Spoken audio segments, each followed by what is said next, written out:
Hi, I'm Ashy, and today I'm going to be doing another watercolor brush pen tutorial. So I'm following the tutorials that came with the watercolor brush pens that I was gifted from my best friend. So these are Chromatech or Chromatic watercolor brush pens, and on their website they have these tutorials. And so the set came with a little sketch pad with pre-sketched basically drawings. So this one is a beetle, and then it has a tutorial online for how to paint it. So I'm just gonna follow it and we're gonna see how it goes. The first thing it says is to start with the lighter color, and that's pretty typical of watercolor painting. And the real key to this is gonna be that we maintain kind of a reflection and highlight area to get that shiny look for the beetle.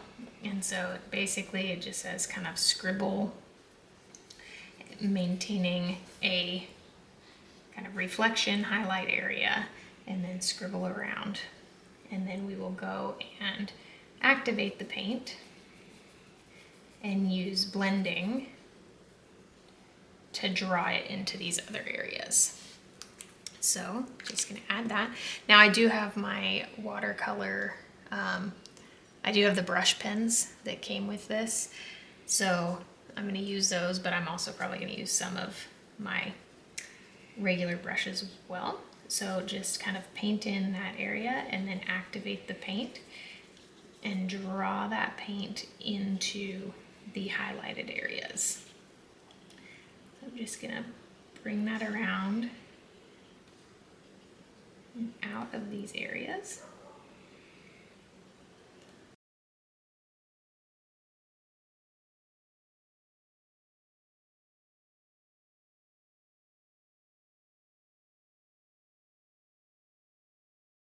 Okay. I'm going to pause this because they are moving faster than me.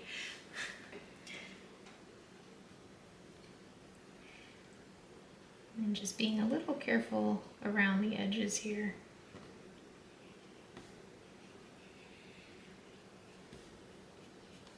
To follow the shape of that beetle. And I'm just going to activate this area so that it's softened a little bit.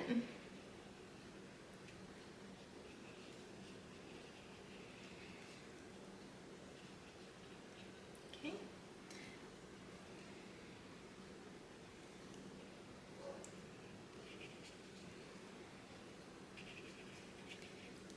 Alright, there's the first step. And then I'm going to do the same thing for the next area above it. So kind of painting in these little spiky shapes here. And then going around the bottom.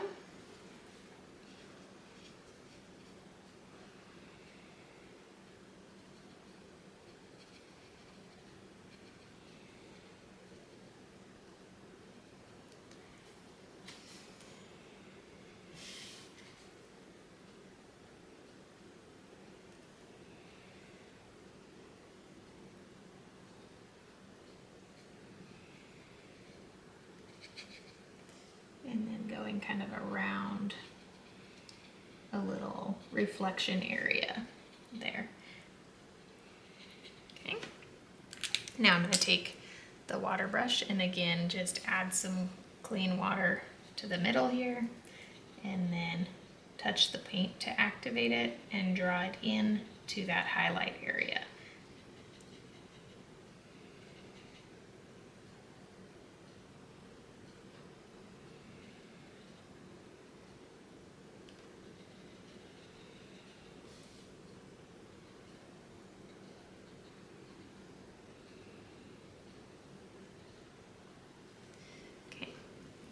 And then we're going to do the same thing at the head of the beetle. Start with going around here and then just leaving a little bit of separation between these two sections here, and that'll help to create some depth and variation and make it easier to tell what's going on with the beetle, I guess.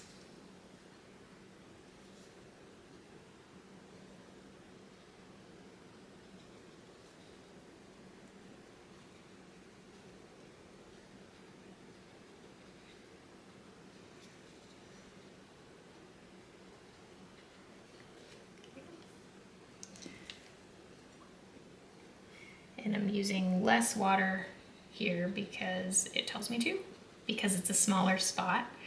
So don't need as much water to create that movement. In that space.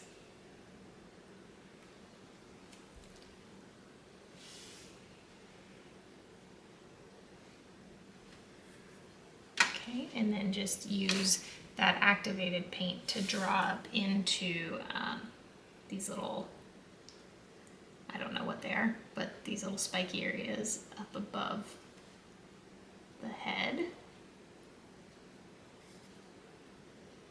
And I want that to be just a tad darker, so I'm blending out just a little bit more of the paint to that area.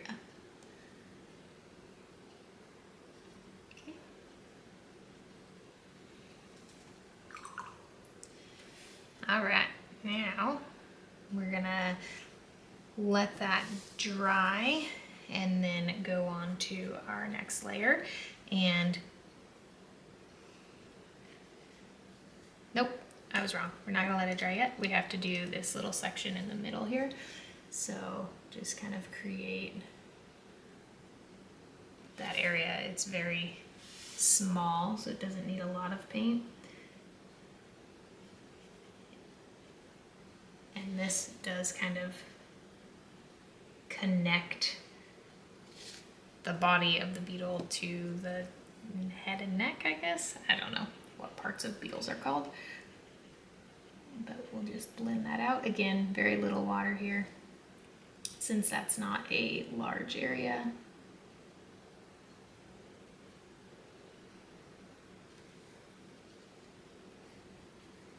Okay. Now we need to let it dry completely, and so to do that you can use, just let it dry naturally, or use a hairdryer or a heat tool or something to dry it faster. Now we're gonna go in with our darker color. So I just followed the colors that it said to use, which was marigold, and then dark brown is the darker color. And basically we're following the same process here, but only doing it in smaller areas to create that kind of depth and dimension for the beetle here. And it wasn't quite dry on this side still, but that's okay. We'll make it work.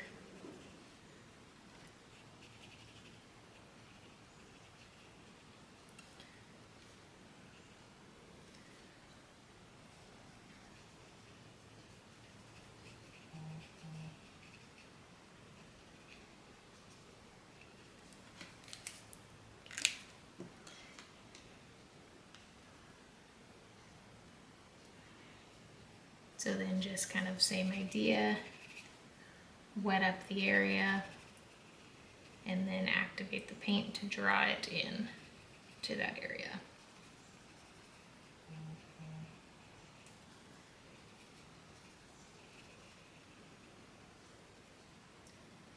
And just being careful around the edges to maintain that shape.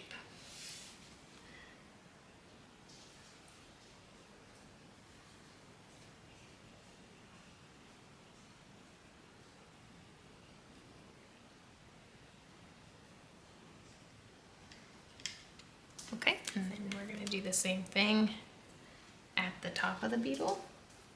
So just kind of painting in around the shapes, scrubbing in a little bit of that color,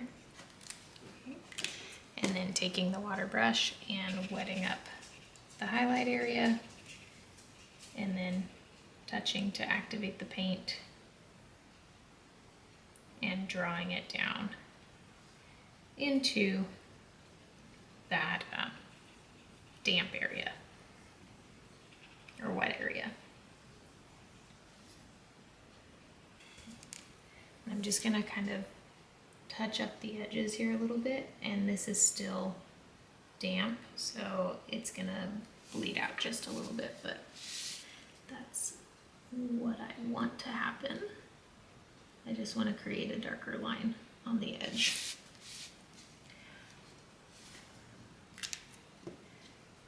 And then I'm just going to touch that lightly so that it stays soft. There we go. Okay. Now do the same thing at the next section of the beetle.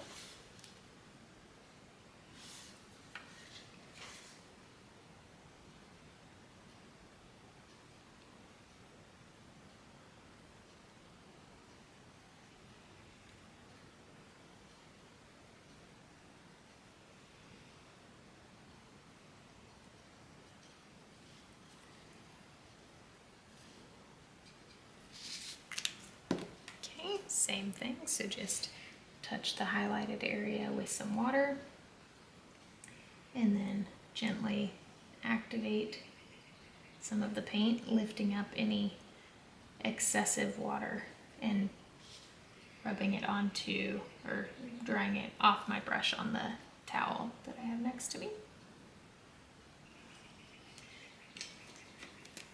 So this one, water control, is going to be the challenge, just because there's so much blending and bleeding, and that will preserving the highlighted areas and preventing unwanted blooms. So I don't know how well you can see, but there are some blooms in mine. So just know that water control is going to be the challenge on this part. And then do the same thing for the head. So I'm going to go around these kind of spiky parts at the top of the head and just create that shape. This is very light touch here to maintain the shape there. Okay. And then doing the same thing on the rest of this head part. Blend those out, and again, water control. So not using a ton of water here, just a lightly damp brush, and just touch the paint, activate it, and let it bleed out. Okay.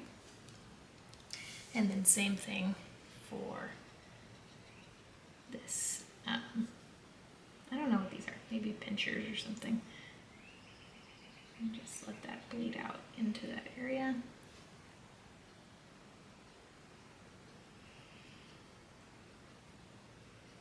Okay, and then the next step is to take black and paint in the eyes.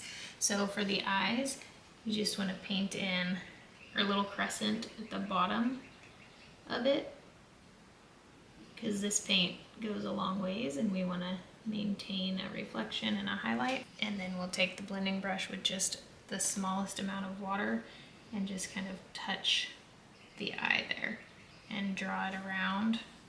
I'm going to use my smaller one and just draw it around the edge here and maintain kind of a hard white circle there. So again, just that water control that's required to maintain those highlights is important. And then we're just going to do the same thing on the other eye. And so I'm going to do the right side again, just like I did the last one. On the right side.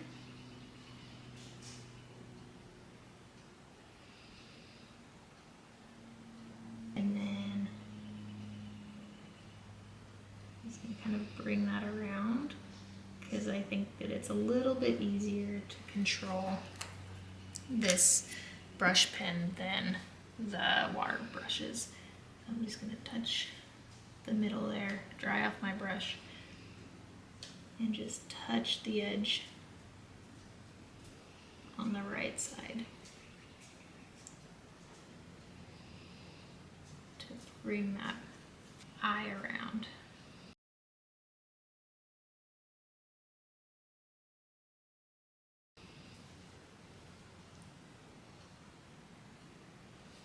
Okay.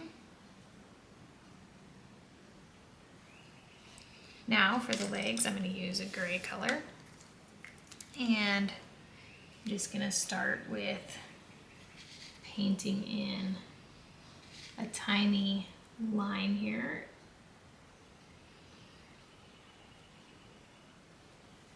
And then I'll use that paint to paint the rest of that line. So now I'll take my water brush and just kind of touch that and draw it in and down to the next section. And then it's gonna create some variety there. And then the next section, I'm gonna kind of paint the end of the leg here. And then just use that paint to bleed out into the rest of the leg.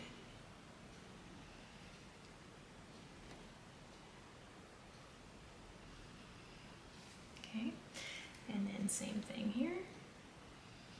Just create a little half circle of color.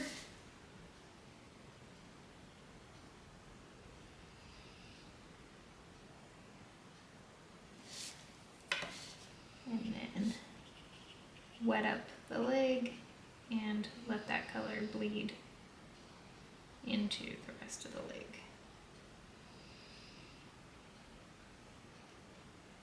Okay. And then I'll just do that same thing for each of these sections here. Start at the body part for this leg and let it bleed out, and then paint in the next section.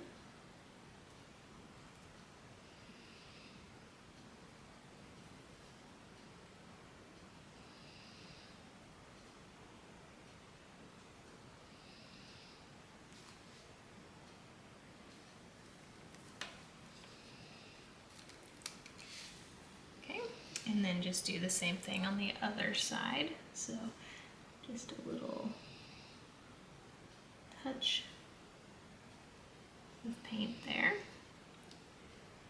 for these different sections, and draw that paint in to create the rest of the leg shape. So here I'm just going ahead and doing all of those at once because it's not taking very long, so I'm not worried about the paint like drying too much on the page here. And then just blending out all of those sections at the same time.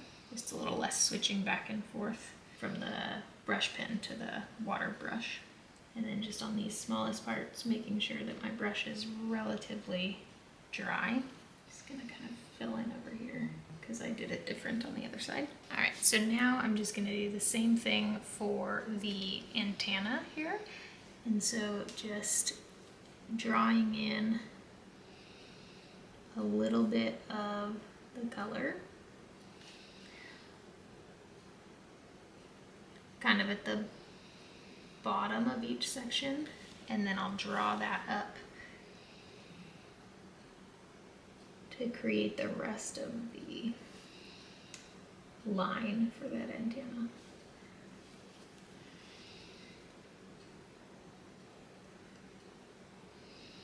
And I am holding this pretty close to the bottom of the pen just for that control.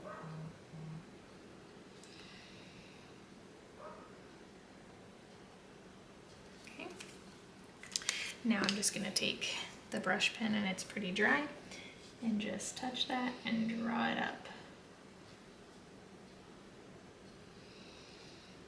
the line.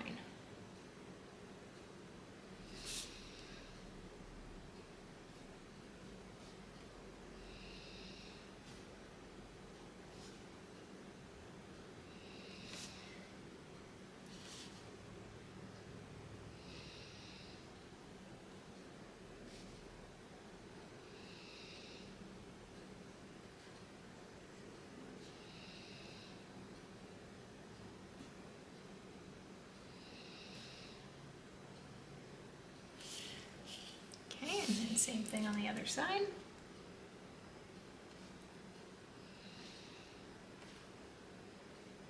Now just for some finishing touches and kind of sharpening up some of these areas. So I'm gonna do just a little bit more depth on the eyes here, just creating a tiny bit more darkness, and then just kind of touch up some of the leg areas here. So like this area needs a shadow, and then I'll blend that out in a minute too.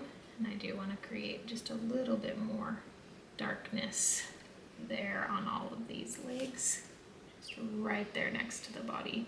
And then I'm just gonna sharpen up a little bit of these sections here. And some of them just create little marks basically. And I do want to see the end of this leg a little bit more. There you go. Okay, and then I'm just gonna blend out these shadows just slightly. Not a lot. Okay, I am going to take a little bit more of the dark brown and just sharpen up the points here just a tad on the little spiky bits. And these brush pens are really nice. They have a very, very good point to them, so it's easy to get these really fine details. And it comes back to a point pretty well too, even if you press down.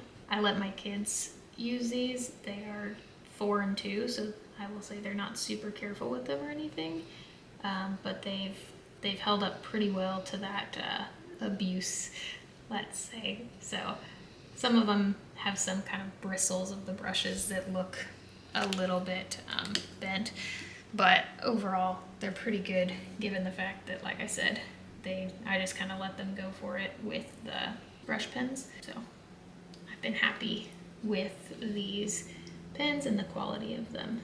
And the pigments are very saturated, so that's nice too. Okay, and there is the completed Beetle from Chromatic or Chromatech tutorials. So this was a little bit, again, maybe a little bit challenging with the water control, but very, very fun to do. And this is gonna go to my friend who bought these for me because she loves nature and insects. So I've done a butterfly for her, and now she gets this beetle. Thank you so much for watching. Have an awesome day.